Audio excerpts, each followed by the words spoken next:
Seat sharing को लेकर आप लोग कब होगा चिराग पासवान? नमस्कार, आप लाइव बिहार देख रहे हैं। मैं हूं राज मोहन तिवारी। देखिए, एनडीए के अंदर सीट शेयरिंग के फॉर्मूले को फिट करना और उम्मीदवारों के नाम को तय करने को लेकर दिल्ली में बीजेपी के कोर कमेटी की बैठक बीते रात को हुई, जहां पर शामिल होने के लिए बिहार से भी दोनों ही डिप्टी सीएम सम्राट चौधरी और विजय सिन्हा पहुंचे थे। लेकिन अब बैठक समाप्त होने के बाद आज सम्राट चौधरी पटना भी लौट आए हैं और जिस तरीके से चिराग पासवान को लेकर खबरें चल रही हैं, महागठबंधन से बड़ा ऑफर मिला है, एनडीए छोड़ने की बात हो रही है। ऐसे में बीजेपी के कोर कमेटी की बैठक को महत्वपूर्ण माना जा रहा है। एनडीए खेमे को लेकर भी, चिराग पासवान को लेकर भी और बीजेपी के संभावित उम्मीदवारों को लेकर भी क्या कुछ मंथन हुआ है, इस पर जब सम्राट चौधरी से पटना एयरपोर्ट पर सवाल किया गया, क्या कुछ उन्होंने जवाब दिया है, वो पहले आप सुनिए। सर, प्रधानमंत्री जी ने गैस सिलेंडर में 100 रुपए का दाम 100 रुपए आज महिला दिवस के दिन महिलाओं को तोहफा दिया है, कैसे देखते हैं? ऐतिहासिक फैसला लगातार महिलाओं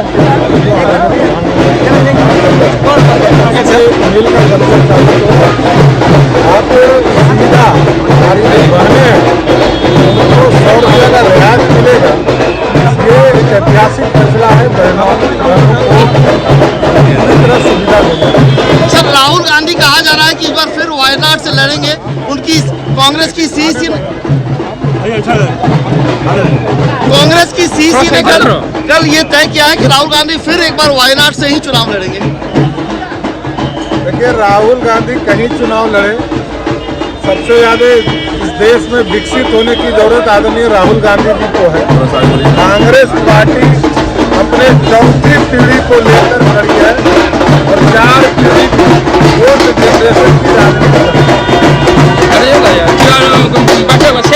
सीट शेयरिंग को लेकर आप लोग कब होगा चिराग पासवान?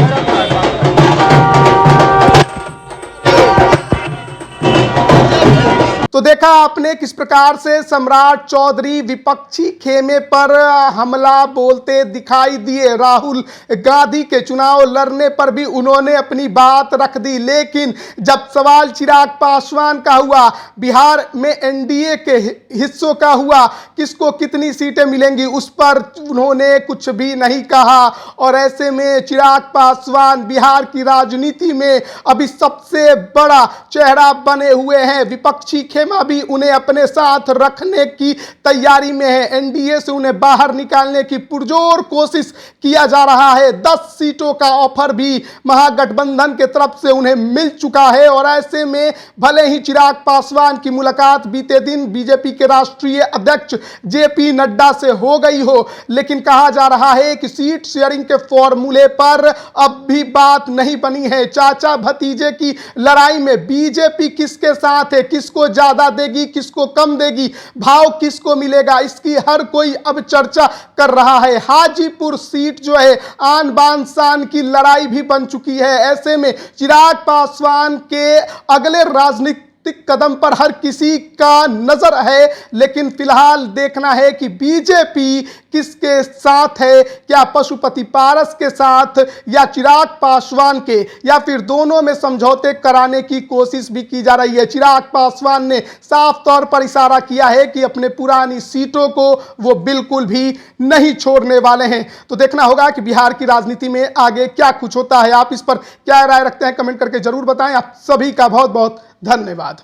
YouTube पर सब्सक्राइब और Facebook पर लाइक जरूर करें।